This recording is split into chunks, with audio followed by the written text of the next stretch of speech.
Assalamualaikum warahmatullahi. Alhamdulillah, salawat dan salam untuk Rasulullah, keluarga dan para sahabat beliau. Selanjutnya, selamat datang di siaran langsung yang sangat penting ini. Kuil Sulaiman muncul pada abad ke-10 sebelum Masehi, sekitar 1000 tahun sebelum Masehi. Kuil Zerubabel muncul sekitar 500 sekian tahun sebelum Masehi. Sejak Titus menghancurkan kuil pada tahun 70 Masehi, hingga hari ini, tidak ada yang namanya kuil. Jadi apakah kita sedang berada di ambang kuil Netanyahu tahun 2026? Sapi merah ini untuk pertama kalinya dalam kurun 2000 tahun, kini telah siap di sebuah peternakan rahasia di bagian utara tepi barat. Misbah Gunung Zaitun sudah siap, anak-anak untuk ritual penyucian untuk pertama kalinya dalam sejarah Yahudi juga sudah siap. Tentu saja kita akan membahas hal ini secara rinci nanti insya Allah. Sungguh ini adalah pembahasan yang sangat-sangat penting. Bagi siapapun yang mengira serangan ke Iran itu karena fasilitas nuklir, silakan tonton siaran ini dan perhatikan baik-baik apa yang saya katakan. Ini adalah pembacaan. Serangan ke Iran ini adalah pembacaan takdir menurut Yehezkiel 38. Kita akan membahas hal ini beserta bukti-buktinya, insya Allah. Lalu, bagaimana sikap Islam terhadap semua ini? Kita memiliki hadits syahih. Nabi Muhammad SAW bersabda. Hadits ini ada di silsilah Syahihah Al-Albani. Yang pertama kali binasa adalah bangsa Persia, lalu bangsa Arab. Hadits lain menyebutkan yang pertama kali binasa adalah bangsa Persia, lalu bangsa Arab setelah mereka, sebagaimana sabda Rasulullah sallallahu alaihi wasallam, celakalah bangsa Arab dari kejahatan yang mendekat. Ummu Syarik bertanya, wahai Rasulullah, saat Dajjal muncul, di mana bangsa Arab? Jawabnya, saat itu mereka sedikit. Akan terjadi peristiwa besar yang akan kita bahas insya Allah. Secara rinci tentang pembacaan tadabbur yang telah mengubah dunia beberapa tahun lalu, pada tahun 2022, sekitar 4 tahun yang lalu, muncul sebuah arus di dalam Likud, partai koalisi di entitas tersebut. Arus ini, lupakan Sharon, lupakan Begin, lupakan Rabin, seperti kata Dr. Abdullah Ma'ruf, lupakan semua tokoh-tokoh itu. Sekarang kita sedang menghadapi sebuah konsep yang benar-benar baru, menghadapi dunia, organisasi, atau arus yang berbeda. Arus ini benar-benar berbeda dari apapun yang pernah kamu lihat di entitas ini sebelumnya. Ini sesuatu yang baru. Pertama kalinya muncul arus yang kini menguasai entitas itu. Arus ini sejak tahun 2022 telah memegang keyakinan pemaksaan Maha Suci Allah dari hal itu, keyakinan untuk memaksa Tuhan. Kita akan membangun bait suci, kita akan membangun bait suci. Mereka meyakini Tuhan harus dipaksa menurunkan Al-Masih. Orang Yahudi berkata, tangan Tuhan terbelenggu. Itu keyakinan khusus mereka. Allah menyebutkan setiap keyakinan di bumi dalam kitabnya. Jadi mereka yakin Maha Suci Allah, tangan Tuhan terbelenggu dan harus dipaksa membentangkannya untuk menurunkan Al-Masih. Lalu, apa yang membuat pemikiran ini tiba-tiba muncul? Menurut saya karena sapi merah itu. Sapi merah itu muncul di Texas, Amerika, lalu diamankan dengan pengawalan rahasia ke Israel belum lama ini. Sapi itu telah mencapai usia tepat untuk disembelih beberapa bulan lalu. Jadi situasinya kian memanas secara tidak wajar. Mereka punya keyakinan bahwa kita harus memaksa Maha Suci Allah, Tuhan, agar segera menurunkan Al-Masih dengan cara ini. Sekarang kita akan tinggalkan dulu entitas itu dan beralih ke barat. Lalu nanti kita akan kembali lagi kepadanya. Di barat, kemudian akan muncul sebuah faksi baru dari kalangan Protestan, yakni kelompok yang dikenal sebagai kaum evangelis. Kaum evangelis ini nantinya akan mulai membaca sesuatu yang disebut sebagai pembacaan tafsir atau pembacaan dispensasional, pembacaan dispensasionalisme, dispensasionalism, sesuatu yang sangat berbahaya dan aneh, mungkin di luar dugaan kalian, yaitu pembacaan dispensasional. ini akan dipopulerkan oleh Hal Lindsey. Hal Lindsey menulis buku berjudul The Late Great Planet Earth, sekadar memberi informasi singkat. Buku ini telah berhasil terjual sebanyak 35 juta eksemplar. Dan buku ini adalah Injil bagi pihak Gedung Putih. Saat ini, buku ini adalah Injil bagi militer Amerika. Jadi, sebuah faksi telah memisahkan diri dari Protestan di Barat. Faksi ini sekarang berjumlah sekitar 250 juta orang di Barat. Sebuah faksi raksasa, yaitu kaum evangelikal, yang menafsirkan nubuat-nubuat mereka sendiri secara khusus. Penafsiran mereka berbeda dari penafsiran Kristen tradisional terhadap nubuat-nubuat ini sesuai dengan sesuatu yang ada di kitab Wahyu. Kitab terakhir dalam Injil disebut kitab Wahyu, di dalamnya ada sesuatu yang disebut kerajaan 1000 tahun, kerajaan 1000 tahun. Bahwa Yesus Kristus akan turun dan memerintah di bumi selama 1000 tahun lamanya. Jadi sayangnya ini adalah pembacaan secara literal terhadap kerajaan 1000 tahun. Dan mereka mengatakan, dan ini adalah penafsiran evangelikal, yaitu penafsiran Injili yang sudah sangat dikenal, bahwa memang Kristus akan turun kembali serta memerintah selama 1000 tahun. Padahal sejarahnya kekristenan tidak pernah menyebutkan ini. Kekristenan mengatakan teks ini simbolis, karena menurut mereka sejak saat bukankah Kristus sudah disalibkan, kita kini di bawah kuasanya, jadi ini sudah masa 1000 tahun itu, dan Kristus baru datang saat hari penghakiman.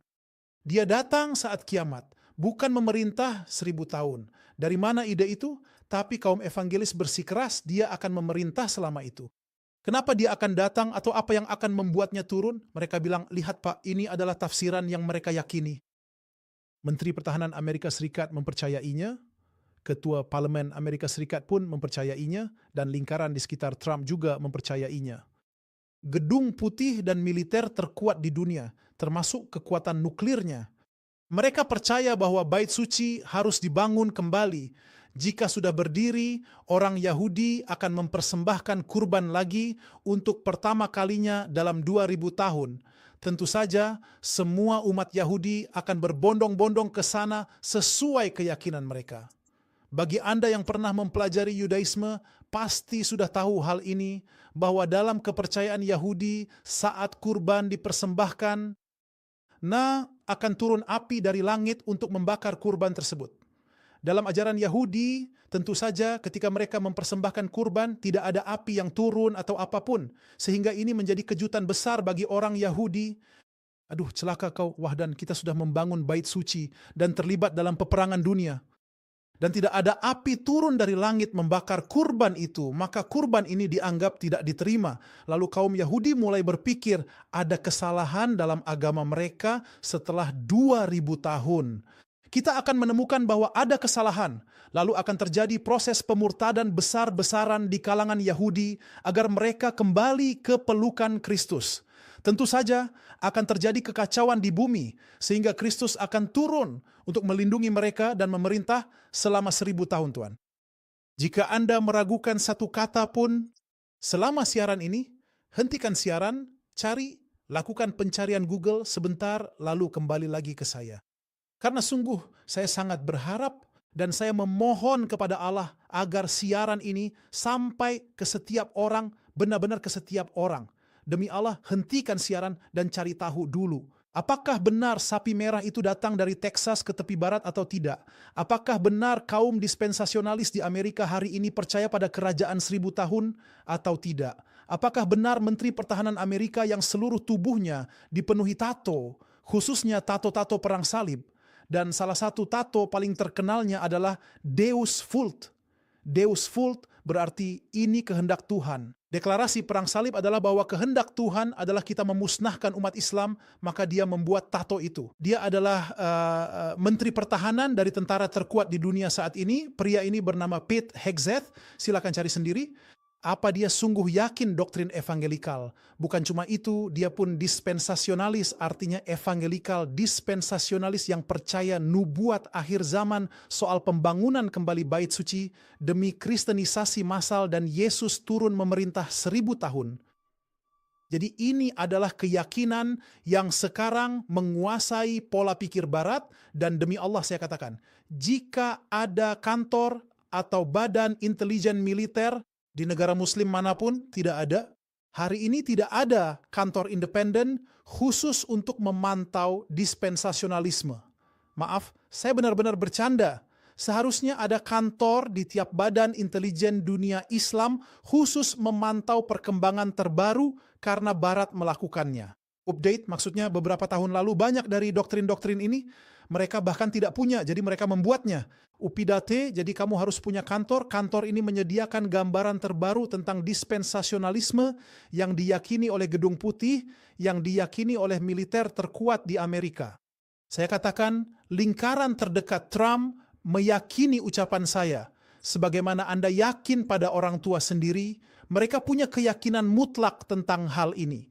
Ketua Parlemen Amerika pun meyakininya. Jadi masalah ini sungguh sangat serius.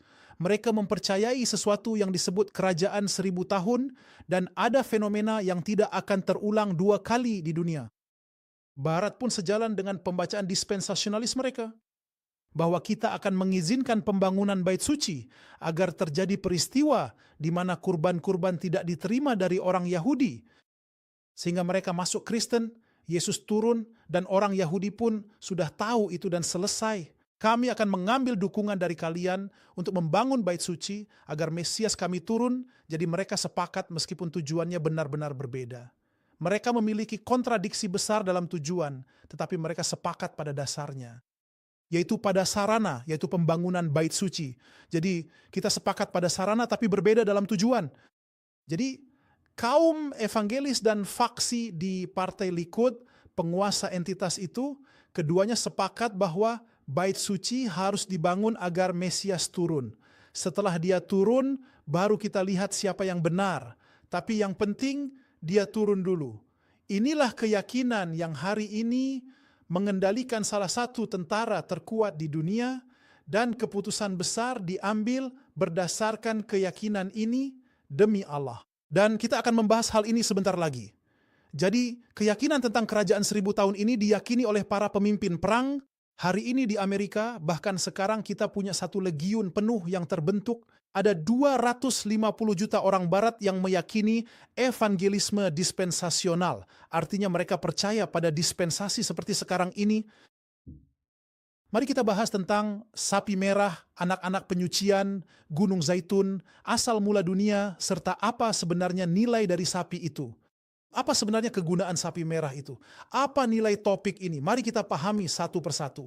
Lalu kita akan melihat pandangan Islam menurut Al-Quran dan Sunnah, serta memahami keyakinan Muslim yang benar terkait peristiwa ini. Lalu apa yang harus kita lakukan menghadapi peristiwa ini? Demi Allah, kita memohon petunjuk dan keteguhan. Konten ini sulit menjangkau banyak orang karena kami melawan algoritma. Semoga Allah melindungi kita. Jadi, kami harap Anda membantu menyebarkan konten ini. Demi Allah, kami ingin membangkitkan kesadaran umat. Kami bicara dengan bukti dan dalil. Jika ragu, hentikan siaran ini, cari tahu dulu, lalu ikuti ceritanya dari awal. Wahai Tuhan, tidak ada seorang Yahudi pun di muka bumi ini yang bisa masuk ke bait suci hari ini. Tidak ada seorang Yahudi pun menurut hukum Yahudi yang bisa membangun bait suci. Mustahil mereka melakukannya, mustahil mereka berani melakukannya, mustahil ada Yahudi yang tahu dasar-dasarnya. Menurut hukum Yahudi, mereka tidak boleh masuk ke Masjid Al-Aqsa. Tidak mungkin. Pintu Al-Maghribah yang merupakan salah satu pintu Masjid Al-Aqsa dijaga. Baru-baru ini ada pengumuman besar dari pihak Dewan Rabbinat tertinggi di Yerusalem yang melarang orang Yahudi masuk ke area Masjid Al-Aqsa. Apa yang dilakukan Sharon itu omong kosong. Memang ada yang melanggar dan bertindak menyimpang dari agama. 100% itu ada di Perjanjian Lama, di Taurat. Anak-anak Harun, Nadab dan saudara-saudaranya saat mencoba masuk ke ruang Maha Kudus di kemah. Pertemuan sebelum adanya bait suci, mereka masuk namun tidak dalam keadaan suci yang cukup. Maka turunlah api dari langit membakar mereka. Jadi tidak mungkin orang Yahudi membangun bait suci, tidak mungkin juga mereka masuk ke Masjid Al-Aqsa. Kenapa? Apa rahasianya? Rahasianya adalah karena ada sesuatu dalam fikih Yahudi yang disebut najis mayat. Ini demi Allah sangat penting. Saya memohon kepada Allah agar Dia menanamkan hal ini di hati dan pikiran kita ya Rabb. Ada sesuatu yang disebut najis mayat dalam fikih Yahudi. Jika ada seseorang yang menyentuh mayat, maka dia akan menjadi najis, dia sudah dianggap najis, dan dia tidak akan bisa menjadi suci kembali kecuali dengan diperciki air campuran abu sapi merah. Ini adalah dasar-dasar fikih Yahudi. Lalu jika orang yang menyentuh mayat itu menyentuh orang lain, orang kedua juga akan menjadi najis. Jika dia masuk rumah sakit hanya sekadar menjenguk seseorang, dia menjadi najis. Jika dia melewati kuburan, dia juga menjadi najis. Jadi najis mayat ini benar-benar menimpa seluruh lapisan masyarakat kita. Tidak ada seorang pun jika kita berpikir secara logika kecuali pasti memiliki najis mayat. Karena entah kamu sendiri yang menyentuh mayat atau seseorang yang pernah menyentuh mayat kemudian menyentuhmu atau kamu masuk rumah sakit atau berjalan di atas kuburan, maka secara logika pasti kamu terkena najis mayat dan siapapun yang terkena najis ini tidak akan menjadi suci kecuali dengan diperciki air. Menggunakan abu dari sapi merah yang murni. Lalu, apa solusinya? Bagaimana kita akan menyelesaikan masalah ini? Katanya harus ada sapi merah yang disembelih, lalu abunya diaduk dan dipercikkan kepada orang-orang agar mereka menjadi suci, sehingga mereka bisa membangun bait suci. Jadi seperti itu, bismillahirrahmanirrahim. Tidak boleh seseorang membangun bait suci, tidak boleh seseorang mendekati Masjid Al-Aqsa, tidak boleh seseorang datang ke tempat-tempat ini sama sekali kecuali dalam keadaan suci. Nah, seluruh rakyat telah berada di bawah hukum najis karena kematian. Ingat ayat Al-Quran itu. Tuhan kami, janganlah Engkau bebankan kepada kami apa yang tidak sanggup kami pikul. Janganlah Engkau bebankan beban berat sebagaimana Engkau bebankan kepada orang-orang sebelum kami. Itu adalah aturan kesucian yang berat karena kerasnya hati mereka. Intinya, itu hukum fikih mereka yang diterima setiap Yahudi di dunia. Maka saya tidak bisa membangun bait suci maupun mendekati Masjid Al-Aqsa. Apa solusinya? Solusinya adalah kita harus mendapatkan seekor sapi betina merah. Namun, sepanjang sejarah, sapi betina merah hanya muncul 9 ekor saja menurut Musa bin Maimun. Dia berkata, tidak ada satupun sapi betina merah yang muncul dalam sejarah Yahudi kecuali 9 ekor, dan yang pertama adalah sapi yang disembelih oleh Nabi Musa alaihissalam, sapi yang ke-10 akan disembelih oleh Al-Masih, dan darahnya akan dipercikkan kepada umat. Mereka memiliki keyakinan bahwa Al-Masih akan menyembelih sapi betina merah ke-10 dan dia akan membangun bait suci. Namun mengejutkan, di Texas muncul 5 sapi betina merah sekaligus yang semuanya dalam kondisi sehat dan siap. Beberapa orang mengatakan bahwa ini hasil pemurnian ras bertahun-tahun, sementara yang lain berpendapat bahwa hal tersebut merupakan hasil rekayasa genetika. Bukan urusan kita untuk berfatwa tanpa ilmu, Allah Maha mengetahui.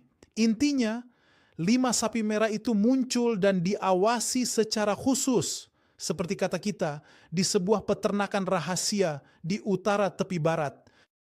Nah, sekarang kamu sudah memiliki sapi-sapi itu dalam kondisi siap, dan sapi betina itu harus berumur minimal 2 tahun 3 bulan agar bisa disembelih. Sudah berapa bulan umurnya sekarang, Pak? Sapi itu sudah cukup umur untuk disembelih, lalu darahnya dipercikkan ke rakyat agar mereka menjadi bangsa yang suci dan layak membangun bait suci. Maka muncul fitnah besar, lalu Al-Masih turun menyelamatkan kita. Begitulah kisahnya. Ini keyakinan baru yang besar yang kini menguasai dan memimpin di dalam entitas itu. Keyakinan ini tidak ada hubungannya dengan Taurat, Talmud, atau tradisi. Ini benar-benar keyakinan baru muncul tahun 2022, 3 tahun lalu.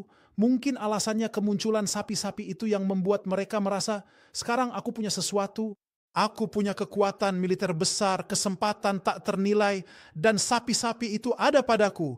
Kini kita punya sapi-sapi merah. Beberapa bulan lalu, sapi itu mencapai usia sesuai dan mereka menyiapkan kolam di Gunung Zaitun. batunya putih, belum disentuh besi sesuai tradisi mereka. Kolam harus menghadap pintu bait suci agar saat imam memercikan abu, matanya tertuju ke pintu itu di bawah kubah batu. Artinya segalanya sudah siap. Mereka sudah di Gunung Zaitun. Jika ragu, silakan cari sendiri. Semoga Allah memberkatimu. Mereka telah mengambil tempat yang cocok sebagai altar di Gunung Zaitun dan telah menyiapkan batu-batunya, hanya tinggal menunggu untuk memindahkannya dan mulai bekerja. Jadi sekarang kamu sudah punya sapi merah, sudah punya tempat, dan semuanya sudah siap, tapi ada satu masalah besar. Apa itu? Katanya sekarang seluruh rakyat berada dalam keadaan najis karena kematian. Seluruh rakyat berada di bawah najis kematian. Jadi bagaimana mungkin seorang imam yang juga najis bisa memercikan abu itu? Tidak akan berhasil. Jadi mereka menghadapi masalah ini. Dan sudah bertahun-tahun ini menunjukkan bahwa kisah ini tidak dimulai pada tahun 2022. Kisah ini sudah direncanakan bertahun-tahun. Selama itu mulai muncul anak-anak kecil yang dilahirkan para rabi. Bukan di rumah sakit, tapi di tempat terisolasi, tak boleh ada yang menyentuh mereka, dilarang siapapun menyentuh mereka. Kelahiran dilakukan secara khusus dan mandiri di tempat terisolasi di atas lantai kayu demi kehati-hatian. Misalnya, di bawah tempat itu terdapat makam tua. Jadi mereka akan dilahirkan di tempat yang khusus dan terisolasi oleh para rabi, dan tidak ada seorang pun yang boleh menyentuh mereka secara langsung setelah lahir. Mereka akan ditempatkan di tempat terisolasi ini sampai mereka mencapai usia di mana mereka dapat menaburkan abu kepada para imam, sehingga para imam menjadi suci dan seluruh umat menjadi suci, dan akan terjadi penyerbuan terbesar ke Masjid Al-Aqsa yang tidak pernah terbayangkan oleh siapapun. Demi Allah, ini adalah hal yang sangat berbahaya. Anak-anak suci itu sekarang berada di tempat terisolasi. Mereka tumbuh dan telah mencapai usia yang sesuai. Terkait penaburan abu sapi merah, cek internet untuk tiap kata saya. Demi Allah, saya heran kenapa kita tidak sadar hal-hal yang sudah sangat jelas ini. Saya bicara hal mendasar yang sudah ada, tapi kita tidak tahu apa-apa dan tidak menerjemahkannya.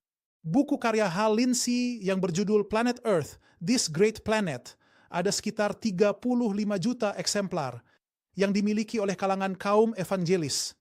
Mereka semua telah membacanya dan semuanya mempercayai isinya. Jadi yang penting sekarang ada di tangan Anda. Anak-anak suci sudah siap. Anak-anak ini bahkan jika disentuh oleh sesuatu yang najis, mereka tidak pernah masuk rumah sakit atau melewati kuburan. Mereka berada di atas atap kayu di suatu tempat. Tentu saja di sana memang ada kampanye tentang hak anak dan bagaimana seorang anak bisa kehilangan masa kecilnya, tapi masalahnya tidak sesederhana itu, gambaran itu.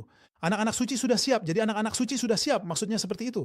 Ini adalah budaya yang baru pertama kali muncul dalam sejarah Yudaisme. Lalu siapa yang menanamkan ide luar biasa ini di benak mereka? Nah, itu yang penting.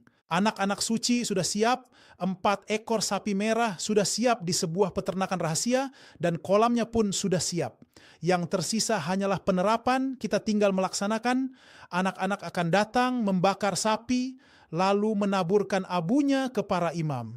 Dengan begitu, untuk pertama kalinya dalam 2000 tahun, para imam Lewi akan disucikan, imam akan disucikan untuk pertama kalinya dalam sejarah selama 2000 tahun. Setelah menjadi suci, mereka memercikkan air ke rakyat agar semua suci dan berhak membangun fondasi bait suci. Sebelumnya, tak ada yang bisa melakukannya menurut kepercayaan mereka. Sapi merah ini diperuntukkan bagi Mesias yang akan menebus dan membangun kembali bait suci. Namun semua itu berubah pada tahun 2022 dan doktrin dispensasionalisme pun muncul. Selamat tahun baru bagi semuanya. Jadi sekarang bagaimana kita akan menjalankan semuanya? Maksudnya ketika para imam itu disucikan, Dan ketika itu terjadi, akan ada gelombang ratusan ribu orang dari entitas tersebut yang akan menyerbu masjid. Dan dengan cepat kita akan membangun bait suci. Untuk pertama kalinya dalam sejarah sejak masa Titus, mereka berhak membangun bait suci. Kita sekarang telah menjadi suci, kita bisa membangunnya. Di sini Yehezkiel 38 memperingatkan mereka. Yehezkiel 38 berkata kepada mereka, hati-hatilah. Namun, sebelum kamu benar-benar mengambil langkah ini, dan sebelum kamu melakukan proses penyiraman abu tersebut, serta berupaya untuk mendorong dan membangun kembali bait suci, maka akan datang kepadamu koalisi dari Gog dan Magog, ya, Gog dan Magog. Ya'juj dan Ma'juj dalam pembacaan dispensasional berbeda dengan yang kita ketahui, karena ada pembacaan dispensasional.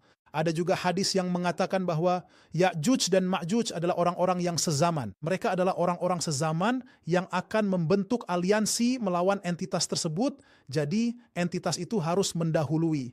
Itu adalah perkataan Yehezkiel 38, mari kita baca bersama-sama. Yehezkiel 38. Saudara-saudara, silakan cari sendiri dalam 1 detik. Mungkin saya salah dalam mengucapkan sesuatu, mungkin saya membaca sesuatu yang salah, mungkin saya tidak paham. Telusuri apa yang saya katakan, telusuri setiap kata yang saya ucapkan, setiap huruf yang saya sebutkan di Yehezkiel 38 ayat 3. Beginilah firman Tuhan Allah. Sesungguhnya aku akan melawanmu, hai Gog, hai Gog. Pemimpin Rosh, Meshek, dan Tubal kata-kata ini. Rosh adalah Rusia, Meshek adalah Moskow, Tubal adalah Tobolsk, semuanya adalah kota Rusia. Jadi menurut pembacaan dispensasional, Gog atau Magog itu adalah Putin atau penggantinya. Tentu saja, kita tidak bisa langsung mengaitkan setiap peristiwa dengan kenyataan masa kini. Kita sedang membahas bagaimana kita memandang mereka, apakah pemimpin Rusia yang dimaksud dalam teks ini. Kalau saya salah, maafkan saya, tolong cari tahu sendiri, saya mohon. Jadi dalam pembacaan dispensasional kontemporer, pemimpin Rusia adalah pemimpin Rosh, Rusia, Meshek, Moskow, Tubal, Tobolsk. Pemimpin dari wilayah-wilayah ini adalah pemimpin Rusia. Dia akan bersekutu melawan kalian. Perhatikan baik-baik, dia akan bersekutu melawan kalian. Lalu siapa yang bersamanya? Bacalah teks nomor 5, Yehezkiel 38, Persia. Akan terbentuk aliansi Iran-Rusia melawanmu, aliansi Iran-Rusia melawanmu, dan akan ada beberapa negara kecil bersama mereka, tetapi pusat kekuatan utama aliansi ini. Demi Allah, jika ada yang di kolom komentar berkata padaku, kamu ini pendukung atau penentang, demi Allah, jika ada di antara kita yang punya sedikit saja pemahaman ketika aku berkata, aku katakan pembacaan dispensasional yang digunakan oleh entitas itu dan kaum evangelis, pembacaan dispensasional. Yang mereka gunakan untuk melihat kita, aku sudah dikeluarkan dari perhitungan. Aku hanya membaca apa yang mereka lihat, apa posisimu. Demi Allah, ini bukan urusanku sekarang. Aku tak pantas bicara soal hal ini. Ini bukan urusan kita sekarang. Aku bicara soal sudut pandang mereka. Tinjauan manajerial realitas kontemporer peristiwa ini. Mengapa mereka pikir itu harus lekas diterapkan? Karena saat sudah ada sapi itu, kamu senang. Sudah punya tempat jagal. Dan anak-anak siap untuk penyucian. Jadi simaklah. Beginilah firman Tuhan, akan ada aliansi Iran-Rusia melawanmu. Persia dan pemimpin Rusia akan bersekutu melawanmu, jadi waspadalah, tentu saja bersama beberapa negara lain, seperti Kush yang merupakan Ethiopia, Put yang merupakan Libya, dan Togarmah yang merupakan Turki. Tentu saja kita sepakat bahwa ini memang nama-nama negara, dan juga tidak ada perbedaan pendapat bahwa ini berkaitan dengan peristiwa-peristiwa lama menurut sebagian penafsir. Sebagian mengatakan mungkin ini terjadi di masa depan. Tetapi pendekatan manajerial memaknainya sebagai terbentuknya aliansi di akhir zaman. Aliansi Iran-Rusia melawanmu, seperti Lindsey yang merupakan bapak spiritual Gedung Putih dan militer Amerika modern. Apa yang dia katakan kepada mereka? Langkah pertama, kamu harus menghancurkan kekuatan Iran dan menguras Rusia. Setelah itu kamu akan membangun bait suci. Ini adalah langkah-langkah yang diyakini oleh kaum evangelis dan kelompok yang memimpin ini. Bahwa kamu harus menghancurkan kekuatan Iran lalu Rusia. Setelah kekuatan mereka terkuras, barulah kamu bisa membangun bait suci. Sekarang, mari kita ajukan sebuah pertanyaan. Lalu, di manakah sebenarnya letak posisi negara Mesir dalam hal ini? Di mana posisi Mesir dalam persoalan ini? Pandangan dispensasional mengatakan dalam kitab Yesaya pasal 19 bahwa Mesir akan mengalami gejolak ekonomi yang sangat besar di masa mendatang.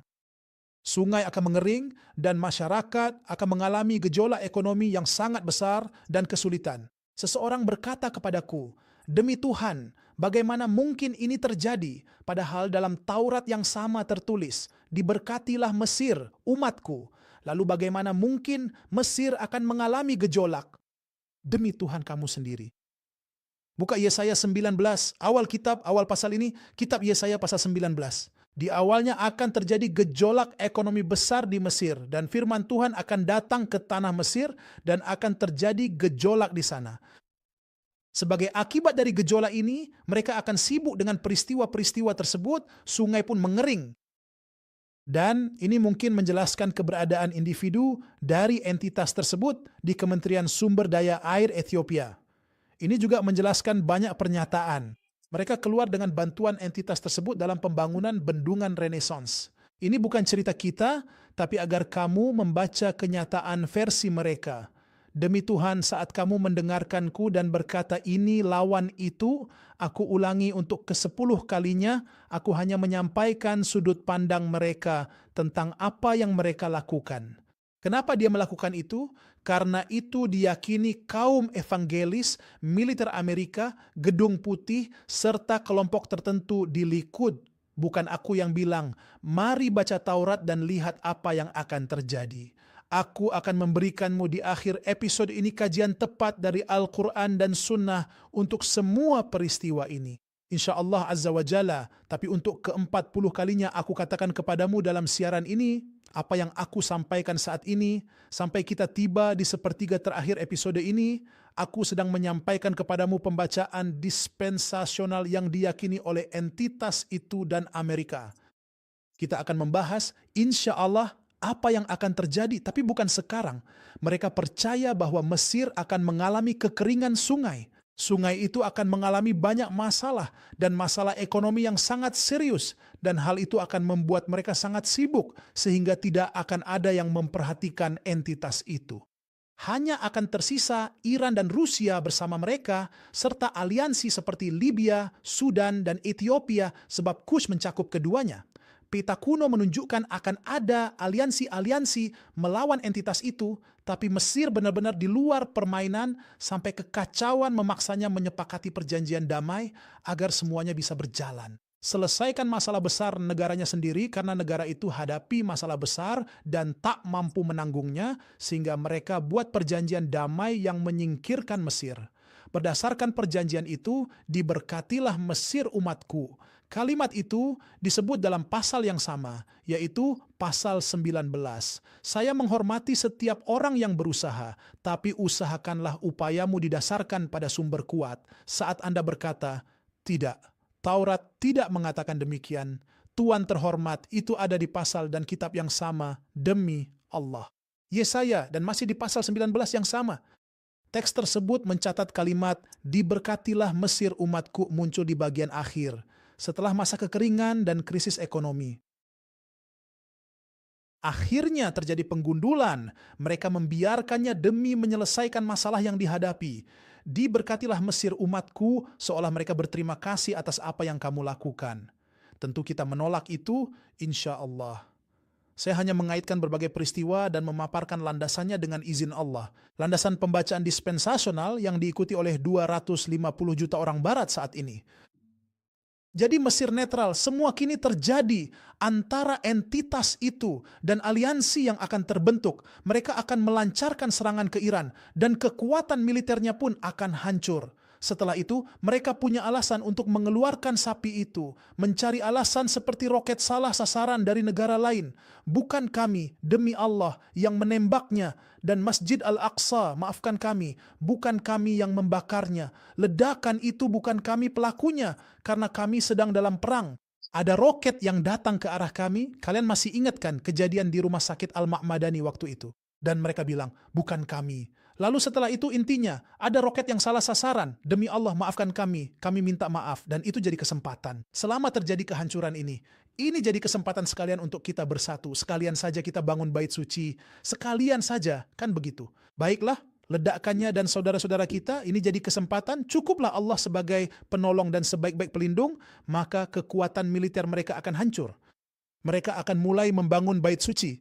Mereka akan menyembelih sapi betina, anak-anak yang suci akan datang, tentu saja dengan kendaraan khusus di atas tanah kayu, sampai mereka tiba di sana. Tempatnya itu di Bukit Zaitun, dan para imam akan menaburkan abu sapi betina merah, lalu para imam akan disucikan, dan mereka akan mulai membangun bait suci. Menurut dispensasionalisme, setelah tahap ini, begitu mereka mulai membangun bait suci, saat mereka sedang membangunnya, koalisi tentara Iran, Rusia, Ethiopia, Sudan, Libya, Turki, serta aliansi lain di Yehezkiel 38 akan kembali karena diundang. Mereka akan segera datang kembali untuk mencoba dengan cepat menghentikan pembangunan bait suci sekali lagi. Dan di tengah-tengah peperangan serta kekacauan ini akan muncul seorang pria, Masya Allah, luar biasa. Akan muncul sosok pria yang sangat terhormat. Dan pria ini akan berkata kepada mereka, lihat, mari kita buat perjanjian damai. Kita tidak ingin masalah. Perjanjian damai selama 7 tahun. Jadi semuanya tenang, masing-masing kembali ke rumahnya. Dan kita setuju dengan perjanjian ini, semua aliansi akan setuju dengan perjanjian ini selama 7 tahun. Pria terhormat ini yang akan membuat perjanjian ini akan bertahan selama 1260 hari menurut kitab Wahyu. Dia menjalankan segalanya dengan sangat baik. 3,5 tahun dari 7 tahun itu semuanya berjalan lancar. Dan pihak tersebut terus membangun bait suci dan memang sudah mulai. Untuk pertama kalinya dalam sejarah selama 2000 tahun, kurban dipersembahkan di bait suci. Tetapi setelah 1260 hari, setelah 3 tahun, kita akan menyadari bahwa pria terhormat ini sebenarnya adalah Al-Masih Ad-Dajjal. Inilah Dajjal itu sendiri. Maka dia mulai berubah dalam semalam, mulai menyebarkan kerusakan di bumi, akan menghancurkan segalanya, dan pasukan dari timur akan mulai datang. Seperti yang disebutkan dalam kitab Wahyu, 200 juta tentara dari Tiongkok. Dan akan terjadi kekacauan besar di mana bangsa Arab akan binasa, banyak bangsa akan hancur dalam kekacauan ini. Tentu saja semuanya sudah berakhir. Pada saat itu, 7 tahun penuh telah berlalu dan Isa putra Maryam akan turun untuk memerintah bumi. Dan dia akan mengakhiri malam itu. Ini adalah keyakinan dispensasionalisme yang dipegang oleh semua Injil hari ini. Keyakinan yang diletakkan oleh Hal Lindsey dalam bukunya The Late Great Planet Earth. Inilah yang diyakini oleh Menteri Pertahanan Amerika yang beberapa hari lalu mengatakan bahwa ini hanyalah khayalan Islam yang bersifat nubuat. Wahai Tuan, Anda sendiri yang mempercayainya seolah-olah itu adalah ilmu eksperimental yang diakui. Benar-benar science peer reviewed, Masya Allah. Masya Allah, sungguh luar biasa. Menhan al-Islam percaya ini, namun menuduh umat Islam percaya khayalan nubuat. Jadi ini keyakinan tentara terkuat di dunia. Jadi bahayanya bukan di situ. Hal ini terjadi karena tidak ada satupun hal di alam semesta ini kecuali berjalan dengan hikmah takdir pengaturan dan kehendak Allah. Masalah utamanya adalah keyakinan para pemilik senjata nuklir, senjata mematikan, dan tentara terkuat di dunia.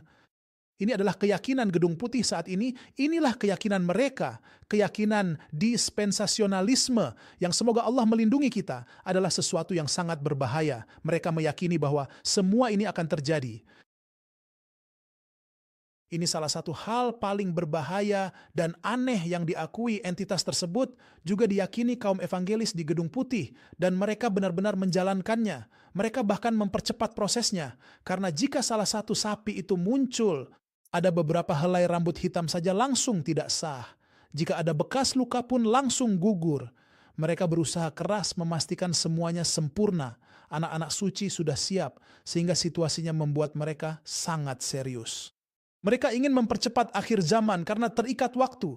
Sapi-sapi itu punya batas usia. Jika mati, mereka bingung mencarinya lagi. Anak-anak suci harus siap. Kolam pembasuhan pun sedia. Situasinya demi Allah menakutkan. Serangan ke Iran, menguras Rusia, bendungan Renaissance, dan semua kisah ini. Jika kalian membaca dengan pemahaman yang mendalam, kalian akan menemukan. Saya berharap ada para pelajar ilmu yang benar-benar fokus pada bidang ini. Jadikan topik ini proyekmu. Ini ajakan berdakwah kepada Allah demi menyadarkan sesama. Bagaimana mereka memandang umat Islam? Bagaimana mereka melihat nubuat akhir zaman? Bagaimana sebenarnya mereka melihat kita?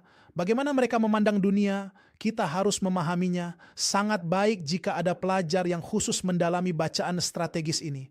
Seluruh pekerjaan saya dalam hidup ini adalah mengungkap bagaimana kaum evangelis dan arus pemikiran ini di dalam entitas tersebut memandang kita dan bagaimana mereka melihat nubuat-nubuat akhir zaman. Saya berharap buku itu diterjemahkan. Saya tidak tahu apakah sudah diterjemahkan. Tolong terjemahkan saudara-saudara buku Hal Lindsey itu. Kini sebagian sudah diterjemahkan. Penelitian-penelitian terbaru menunjukkan apa? Rencana mana yang sebenarnya mereka ikuti. Penelitian-penelitian ini muncul di dunia Arab tapi masih dangkal.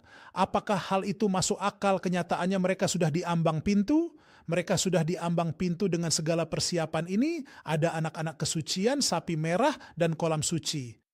Semuanya siap. Kita bahkan tidak tahu cara mereka berpikir. Mustahil. Demi Allah. Ada pusat intelijen atau penelitian tanpa kantor yang paham betul pandangan kaum evangelis terhadap kita karena merekalah yang berkuasa dengan kekuatan utama dunia, militer nuklir. Jangan heran dengan ucapan Trump, pernyataan entitas itu, atau upaya serangan mereka. Jangan heran dengan semua ini, dan kita benar-benar harus tahu apa yang harus kita lakukan saat ini. Sementara dunia sedang panas seperti ini, mereka sekarang mulai mendorong ke dalam masyarakat Muslim. Saluran komunitas, para rabi bangsa mulai bermunculan, para rabi bangsa. Negara yang datang dari entitas itu, dia bilang omong-omong. Demi Allah, mereka benar-benar mengatakan hal itu dan buktinya pun sudah kami bahas di episode sebelumnya. Orang-orang dari entitas itu adalah Muslim. Itu yang dikatakan oleh saluran komunitas Zindik.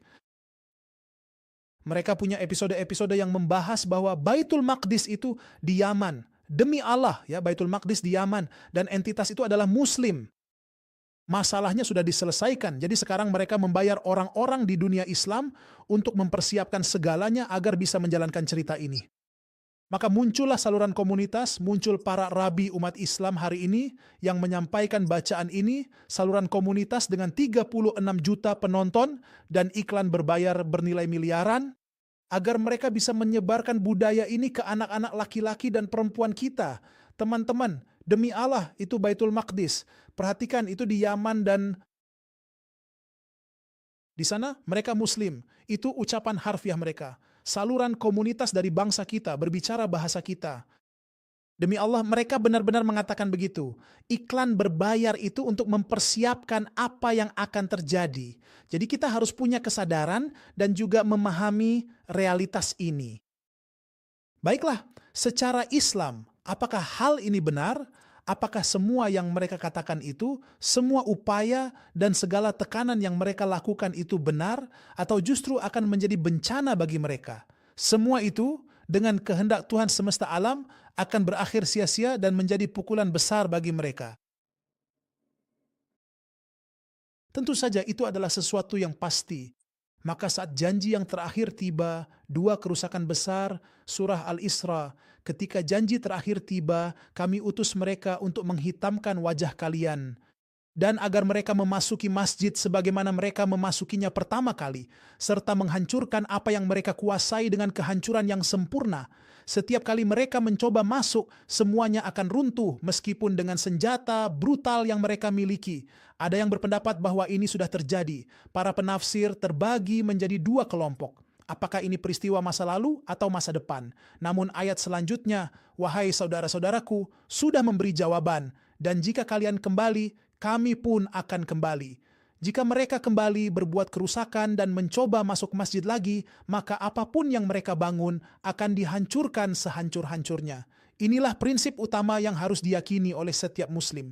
Setiap upaya untuk berbuat kerusakan akan Allah uji dengan pasukan yang menghancurkan segala perbuatan dan kekuasaan mereka sepenuhnya. Ini prinsip utama, tapi bukan berarti tidak akan ada pertempuran besar. pasti akan terjadi, itulah keyakinan dalam Islam, dan kesombongan mereka akan memicu fitnah yang besar. Tapi kapan? Jangan sekali-kali tentukan waktunya karena kita tidak punya dalil. Jangan bilang 10, 20, atau 100 tahun lagi. Itu bukan urusan kita. Kita hanya menyampaikan nash apa adanya. Kita telah menelaah tafsir khusus terkait keyakinan evangelikal dan arus yang ada di dalam kode tersebut. Dalam Islam, kita memang meyakini bahwa mereka benar-benar akan mencoba masuk dan merencanakan berbagai tipu daya. Dulu pernah terjadi, jika mereka mengulang, kami pun membalas dengan bencana serupa. Insya Allah, tak perlu khawatir. Kita tidak perlu merasa tegang.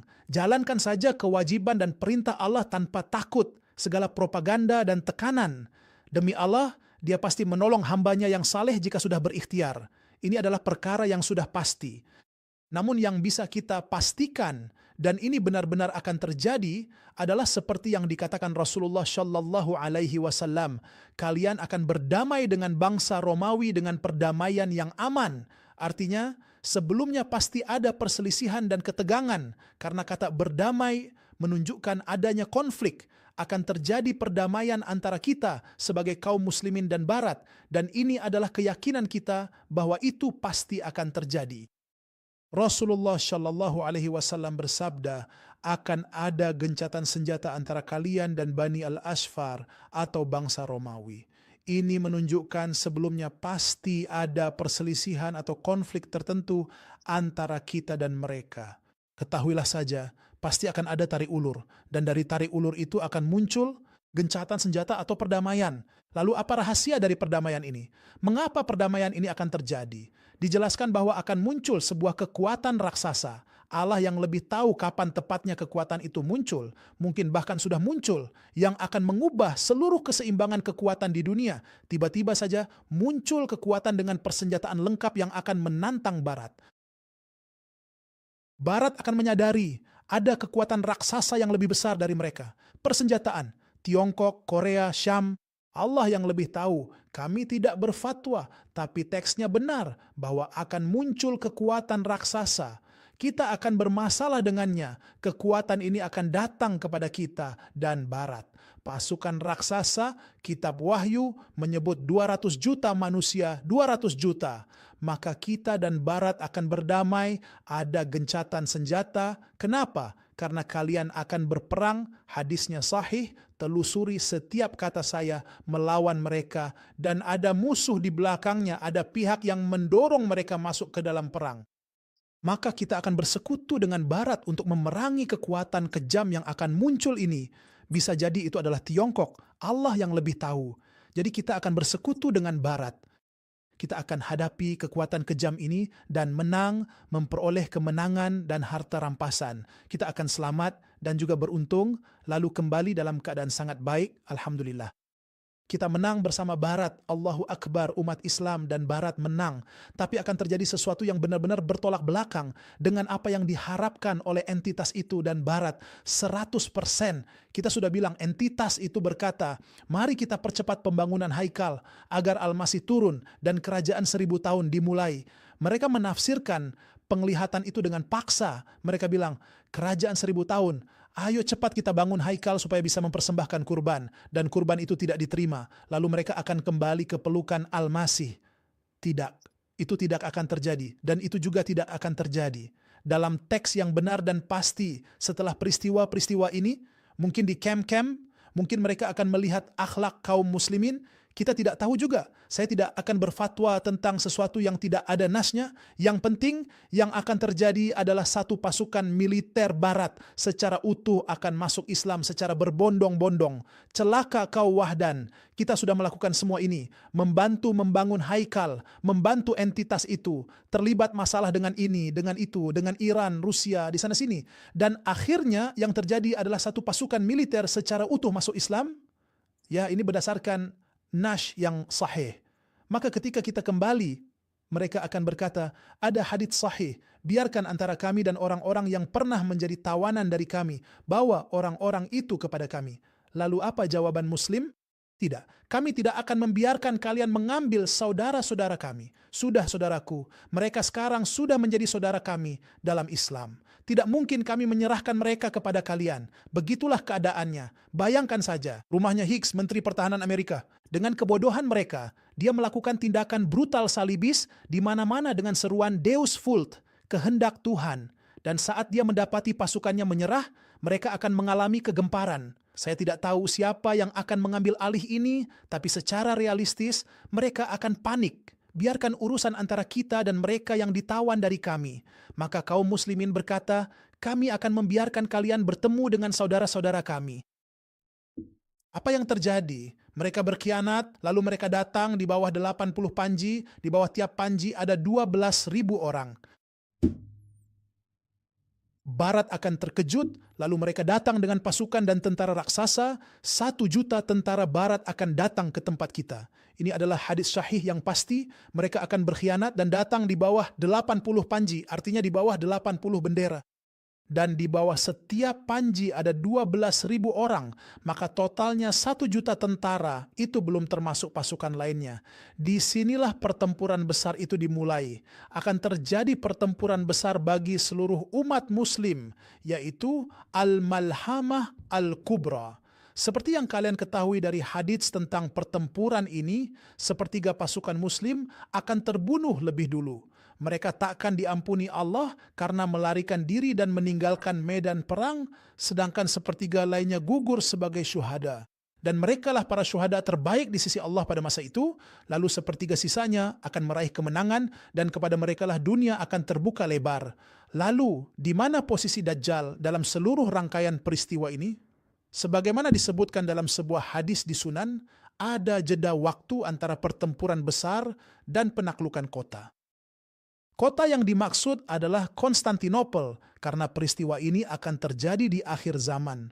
Wilayah Turki akan mengalami kemunduran, lalu kota itu akan ditaklukkan hanya dengan takbir dan tahlil. Allah lebih mengetahui seperti apa bentuk kemundurannya, namun 70.000 orang akan memasukinya.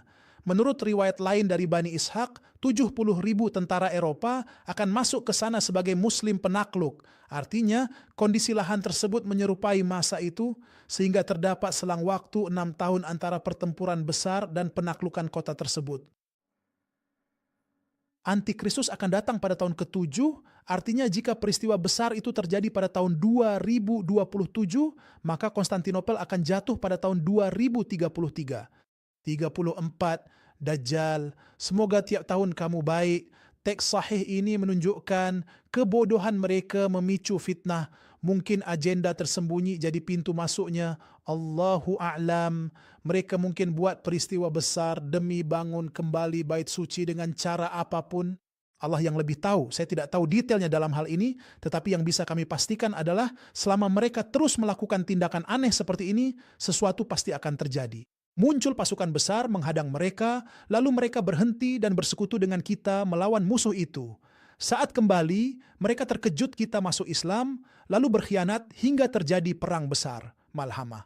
Setelahnya, tanda-tanda besar kiamat dimulai. Semoga Allah menjaga kita di masa itu. Jadi, itulah gambaran umum dari kitab dan sunnah yang sahih mengenai peristiwa akhir zaman.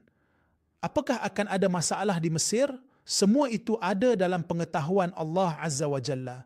Pembacaan strategis ini pun bukanlah sebuah pembacaan yang tradisional. Maksud saya, hal ini bahkan tidak diyakini oleh semua orang Kristen. Mereka sendiri sebenarnya tidak mengatakan hal itu. Evangelis yakin berkah Mesir akan hilang, kekacauan dan fitnah memaksa mereka berdamai. Kita harus bertindak. Bait suci dibangun usai menyingkirkan Mesir serta menyerang Iran dan Rusia. Inilah keyakinan dispensasionalis. Namun apa ini akan terjadi? Hanya Allah yang tahu hal gaib ini. Namun yang pasti akan terjadi pertempuran besar di mana jumlah orang Arab sangat berkurang. Sabda Nabi SAW, orang yang pertama binasa adalah bangsa Persia, kemudian bangsa Arab. Dalam hadits lain, orang yang pertama binasa adalah bangsa Persia. Lalu bangsa Arab menyusul mereka segera setelahnya. Dalam hadits lain disebutkan, celakalah bangsa Arab dari kejahatan yang telah mendekat.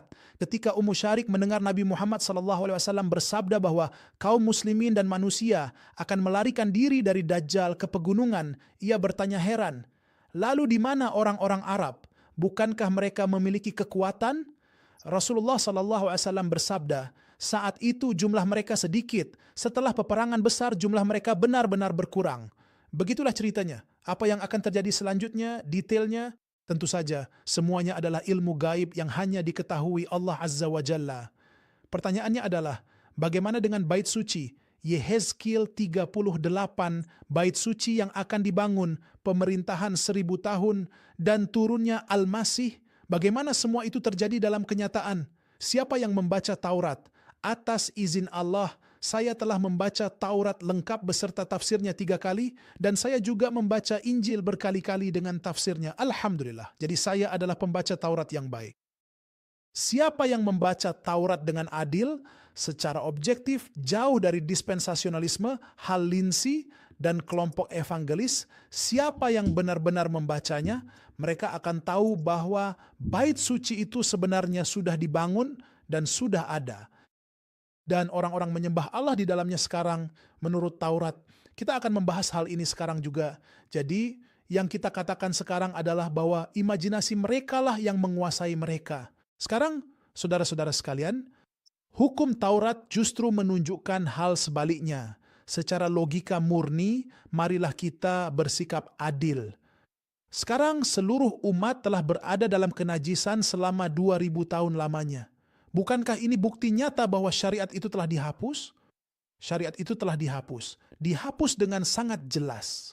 Jadi secara logika selama 2000 tahun kamu tidak bisa mempersembahkan kurban, 2000 tahun kamu tidak punya bait suci, 2000 tahun kamu berada dalam najis, tentu saja adalah kenajisan terbesar dalam fikih Yahudi, kenajisan mayat selama 2000 tahun. Kamu tidak sadar bahwa syariat sudah dihapuskan. Setiap tahun kamu baik-baik saja, syariat sudah dihapuskan, nak. Coba periksa Tauratmu, ayah, periksa Taurat. Mari kita buka bersama sekarang Yesaya 60. Tentu saja Yesaya. Kitab yang agung, maksudnya kitab Yesaya itu agung, tapi membutuhkan pembacaan yang penuh perenungan, bukan sekadar pembacaan biasa, bukan hermeneutik semata. Yesaya 60 berbicara tentang rumah Tuhan yang akan muncul di akhir zaman.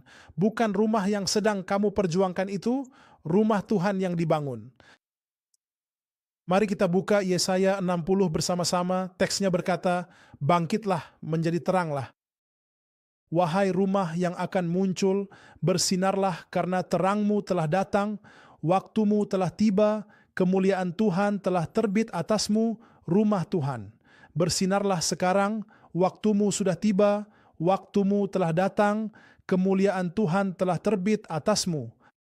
Lihatlah, kegelapan menutupi bumi, kegelapan kekafiran menutupi bumi, dan kegelapan pekat menutupi bangsa-bangsa.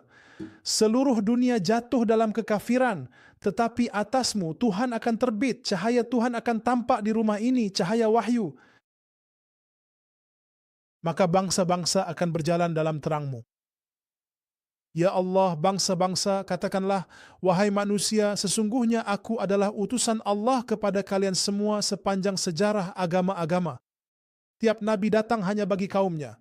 Saat seorang wanita datang pada Isa Al-Masih, beliau berkata, aku hanya diutus bagi domba-domba yang hilang dari Bani Israel. Aku datang bagi kaumku seperti tiap nabi bagi kaumnya. Namun Nabi Muhammad datang bagi seluruh umat manusia.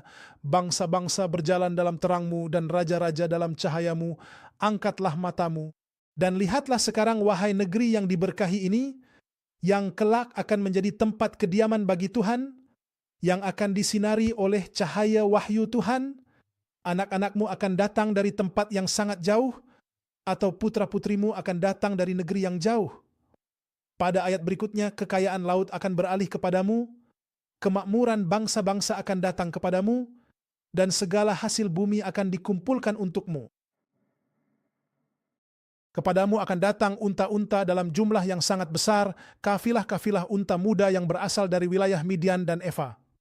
Kota-kota di seluruh negeri Syam semuanya akan datang dari sekitar wilayah Yaman melakukan perjalanan di musim dingin dan juga musim panas. Mereka dari Yaman dan Syam akan membawa persembahan berupa emas dan kemenyan yang berharga. Sekarang, mari kita lihat ayat nomor 7 dan renungkanlah maknanya baik-baik. Semua kambing domba dari Qaidar akan berkumpul kepadamu. Qaidar sendiri menurut kesepakatan para ahli kitab adalah merupakan sosok nenek moyang dari kaum Quraisy. Dalam catatan kitab Kejadian pasal 25, Qaidar adalah putra dari Ismail, ya, putra dari Ismail. Ismail memiliki beberapa anak, tetapi anak sulungnya adalah Qaidar dan Nabayot. Jadi Qaidar ini adalah putra Ismail alaihi salam menurut kesepakatan ahli kitab bahwa Qaidar adalah Quraisy, nenek moyang Quraisy. Semua kambing Qaidar akan berkumpul karena itu adalah rumah. Apakah kambing Quraisy akan berada di dalam bait suci?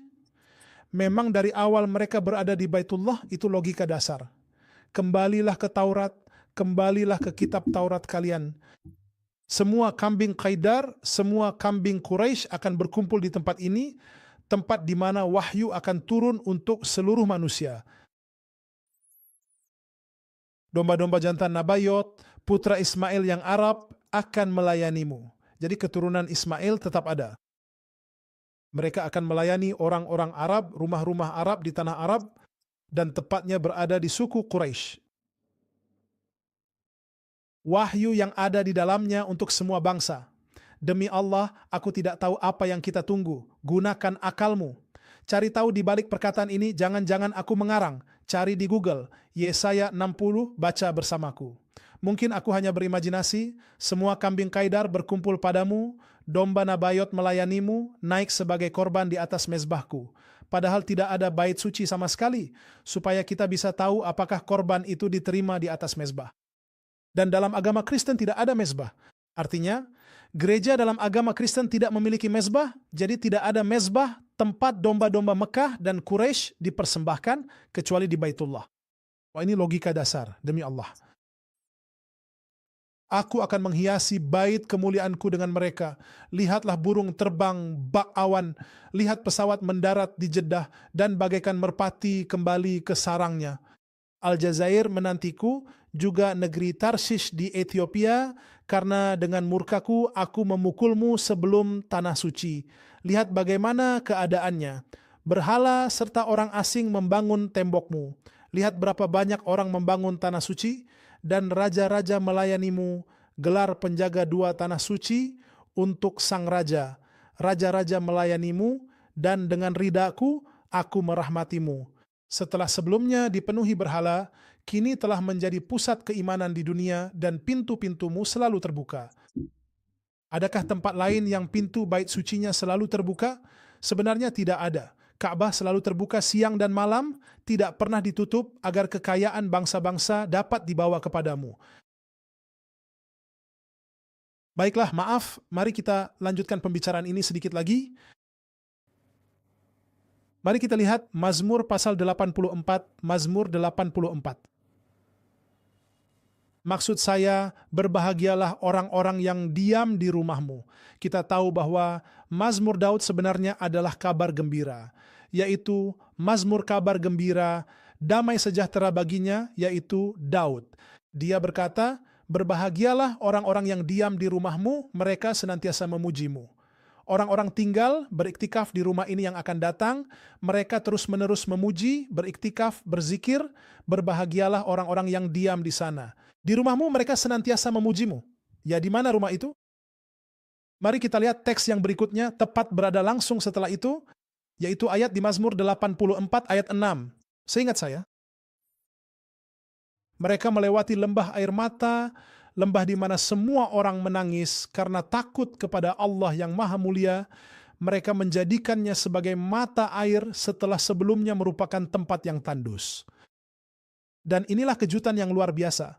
Ini adalah teks yang tertulis dengan benar di hampir semua versi terjemahan di seluruh dunia, kecuali dalam terjemahan bahasa Arab. Mereka berjalan melewati lembah Baka, ya, Valley of Baka, lembah Baka, Wadi Baka. Tapi dalam terjemahan bahasa Arab, para pejabat yang berwenang menerjemahkannya, tentu kamu tahu maksudku kalau diterjemahkan seperti itu, ya mengejutkan, mereka menerjemahkan melewati lembah atau lembah air mata. Jadi, itu adalah rumah Tuhan di Baka, mereka menjadikannya mata air setelah sebelumnya tempat yang tandus. Baka di sini maksudnya tempat kekayaan bangsa-bangsa dikumpulkan. Kepadanya akan dibawa domba-domba Kedar dan Nebayot, Para raja mereka akan melayanimu, pelayan dua tanah suci. Jadi, apalagi yang lebih dari itu, kuil telah dibangun, orang-orang sudah pergi ke sana, dan ibadah yang benar telah muncul. Kalian benar-benar menyusahkan diri sendiri tanpa hasil, demi Allah. Kalian hanya menyusahkan diri sendiri tanpa hasil. Dan seperti yang dikatakan Taurat, jika rumah itu tidak memiliki Tuhan yang melindunginya, maka sia-sialah para penjaga bersusah payah. Demi Allah, kalian hanya menyusahkan diri sendiri, sungguh kalian menyusahkan diri sendiri dengan bacaan-bacaan dispensasional, evangelikal, teori-teori, dan sapi merah. Jika rumah itu tidak memiliki Tuhan yang melindunginya, maka sia-sialah para penjaga bersusah payah. Sekarang saya sedang membaca di dalam kitab Yesaya 42.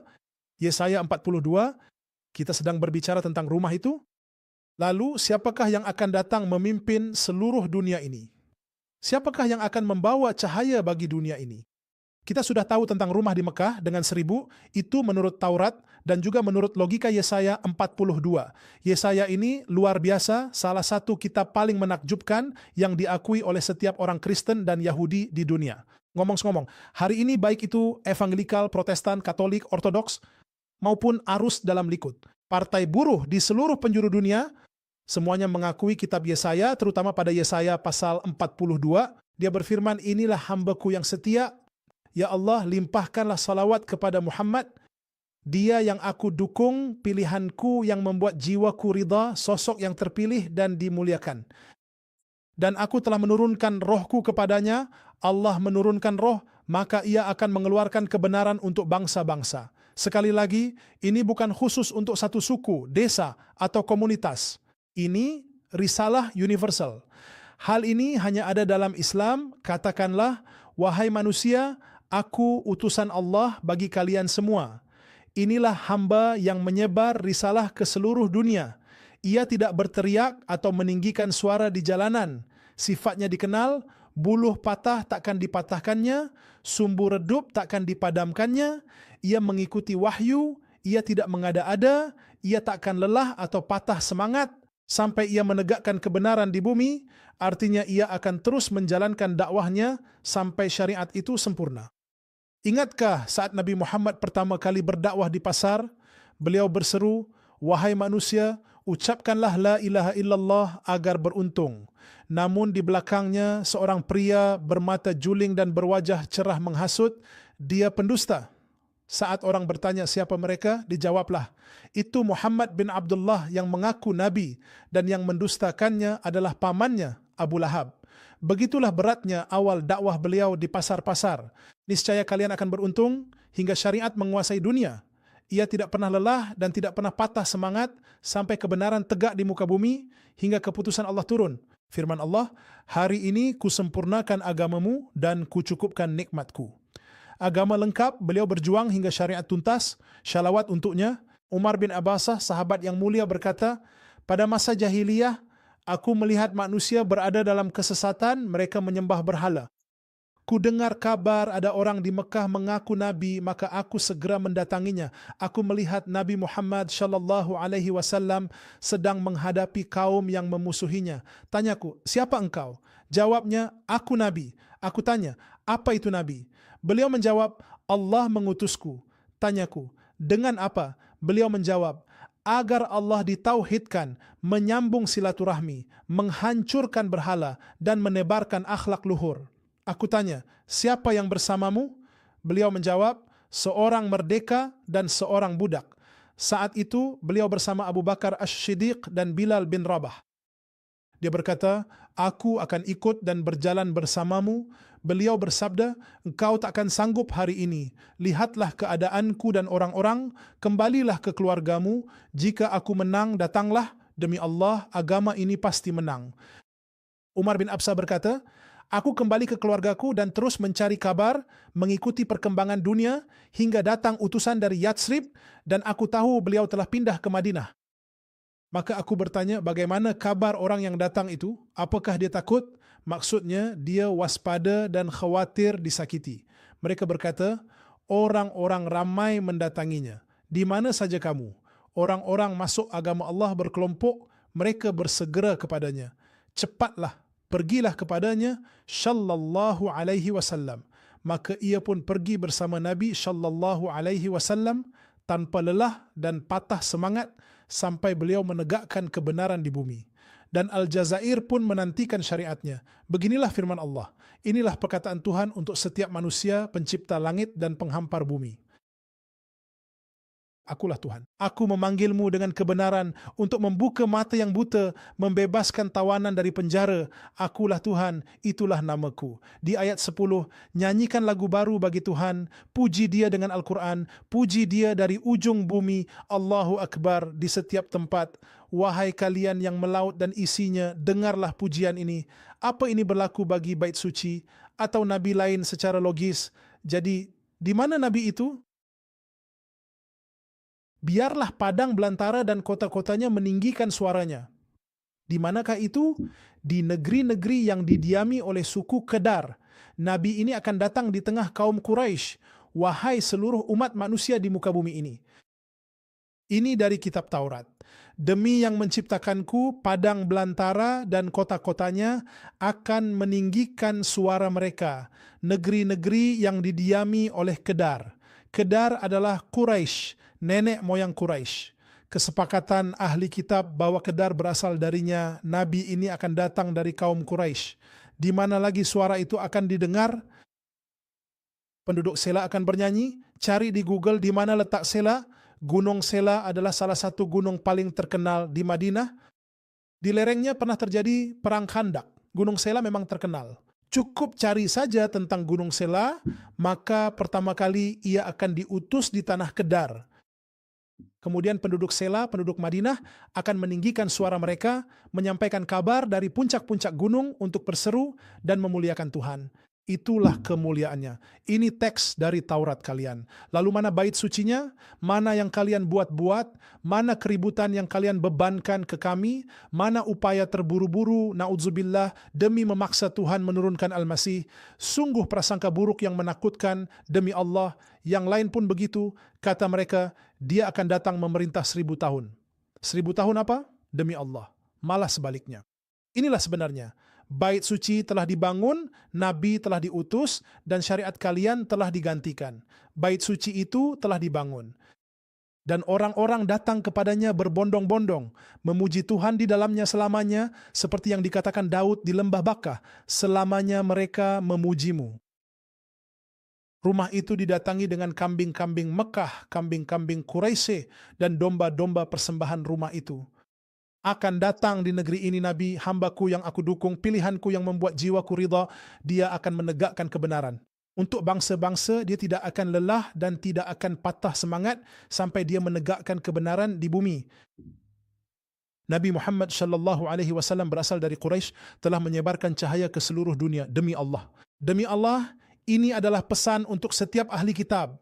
Tinjau kembali urusan ini. Jangan hanya mengikuti tafsir literal, tetapi carilah pemahaman yang mendalam. Renungkan urusanmu, jangan mengikuti orang-orang yang hanya mengandalkan kekuatan pasukan. Kekuasaan yang datang dengan nubuat hal linsi, kaum evangelis, dan gedung putih.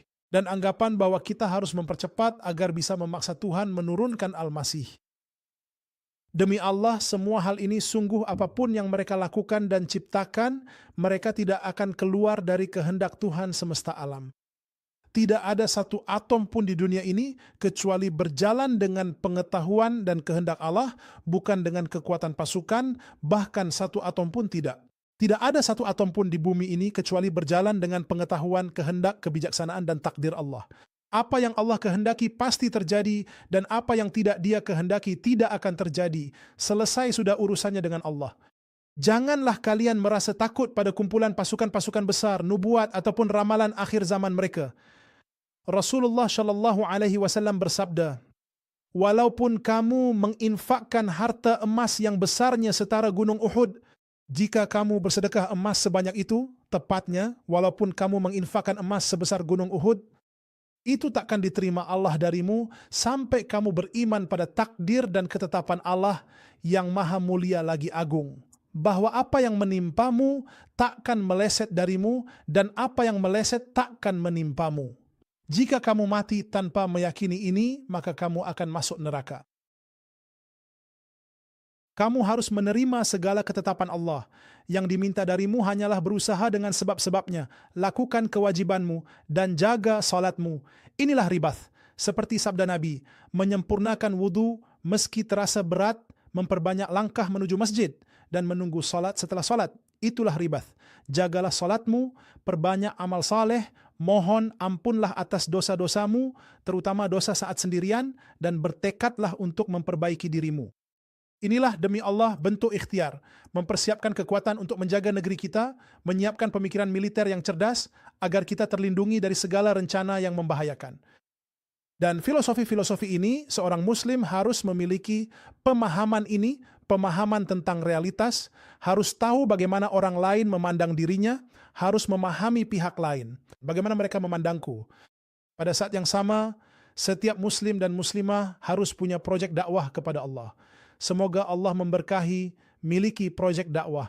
Di zaman penuh fitnah ini, dakwah hampir jadi kewajiban individu bagi setiap muslim. Wahai saudaraku, pilihlah bidang ini, bidang perencanaan dan pengelolaan. Lihatlah bagaimana kaum Injili memandang kita. Lihatlah nubuat-nubuat akhir zaman, pelajari bacaan mereka, karena mereka selalu melakukan pembaruan dan terus memperbarui diri dalam nubuat-nubuat tersebut. Terjadi masalah dengan Iran, kita tidak tahu bagaimana menyelesaikannya. Terjadi perdamaian karena tekanan tertentu, nanti kita akan coba bahas bersama. Maka pahamilah bagaimana mereka berpikir, pahami bagaimana mereka merencanakan. Buku-buku mereka sebenarnya sudah ada, mereka menuliskan kebutuhan mereka di depanmu, mereka bilang, kami berpikir seperti ini, inilah tulisan kami di depanmu. Mereka berpikir dan merencanakan hal ini.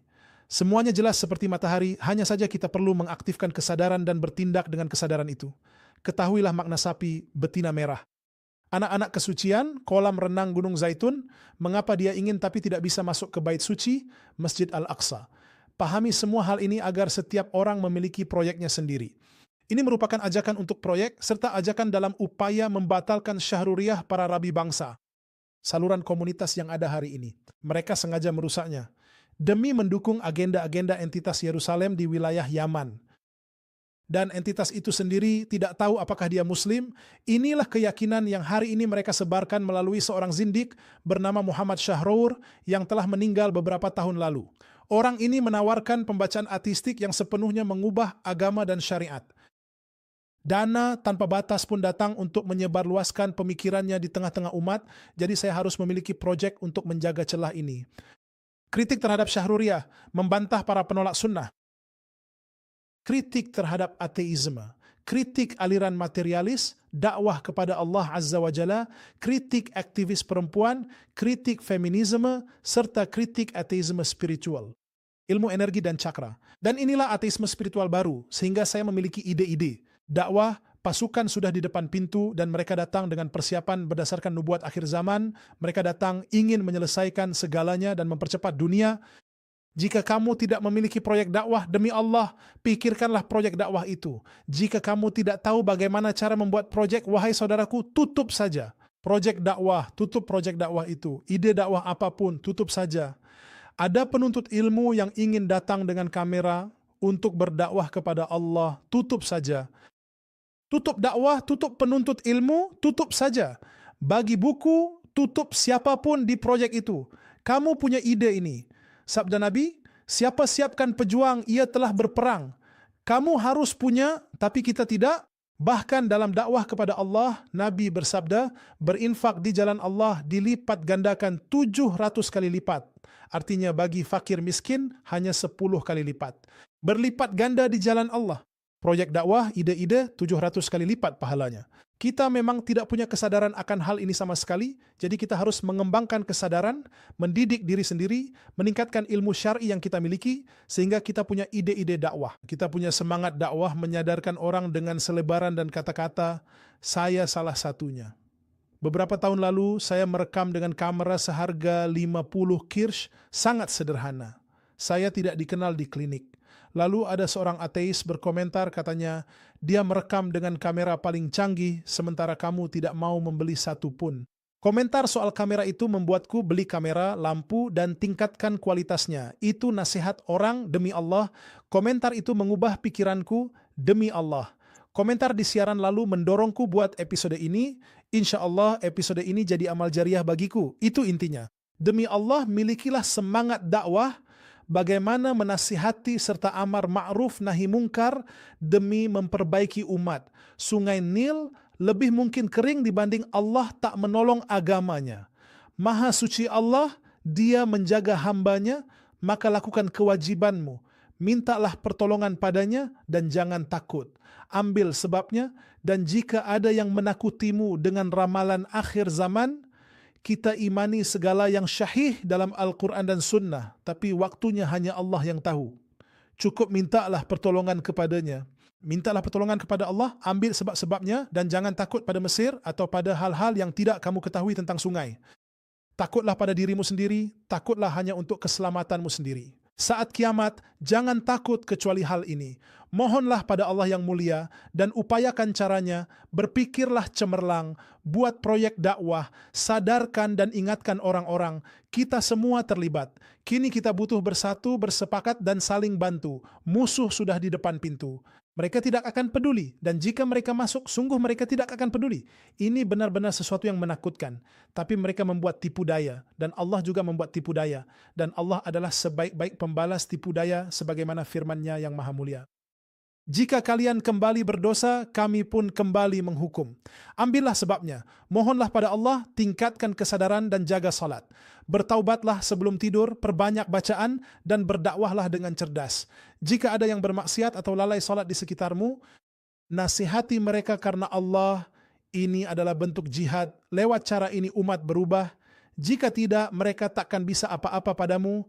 Ratusan tahun mereka mencoba dan kini kita, dengan kekuatan kita yang seadanya ini, bukankah para sahabat juga dulu menghadapi dua kekaisaran besar Persia dan Romawi? Secara logika, para sahabat hanya suku-suku Arab yang sangat sederhana keadaannya.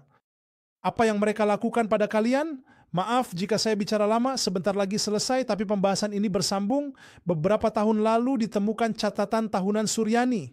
Dahulu, orang Suryani setiap tahun mereka menulis berita tahunan. Jadi beberapa tahun lalu ditemukan catatan tahunan Suryani yang ditulis oleh seorang tentara atau seseorang dari Suryani.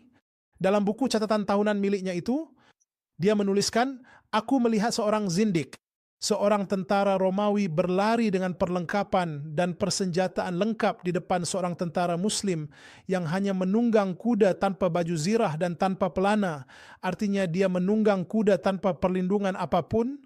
Setiap kali berjalan dia merasa kesakitan, lalu dia bertanya, Tuan, mengapa engkau tak pakai pelindung belakang padahal senjatamu lengkap? Dia menjawab, setiap kali aku memanah, dia menangkisnya dengan lengan. Ini terjadi pada masa penaklukan Mesir dan catatan tahunan itu terkenal dan masih ada hingga sekarang. Juga dalam catatan Suryani lainnya soal peristiwa ini. Menariknya, dikatakan seorang tentara Romawi menawarkan zirah emas ke tentara Muslim, lalu dia meletakkannya di bawah tapal kuda-kudanya dan dia berlari mengejarnya, berkata, itu milikku yang sedang kau ceritakan. Maka orang-orang seperti ini dengan kebanggaan iman seperti itu, mereka menyebarkan tauhid dan kebaikan di bumi, namun terlalu terikat dunia dan nafsu hingga meninggalkan agama serta iman adalah masalah besar. Demi Allah, saya menasihati agar kita memohon pertolongan Allah Azza wa Jalla. Kita harus punya ide dan proyek dakwah, dan saya menyarankan kalian insya Allah, mari bekerja sama, sebarkan kebaikan ini, bagikan siaran ini, semoga bermanfaat dan berpahala. Jika ada salah atau khilaf, itu murni kesalahanku dan dari setan.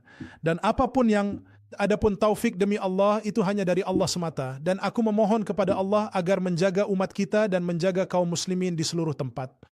Semoga Allah melindungi kita dari kejahatan siapapun yang ingin merusak dan menyakiti umat ini.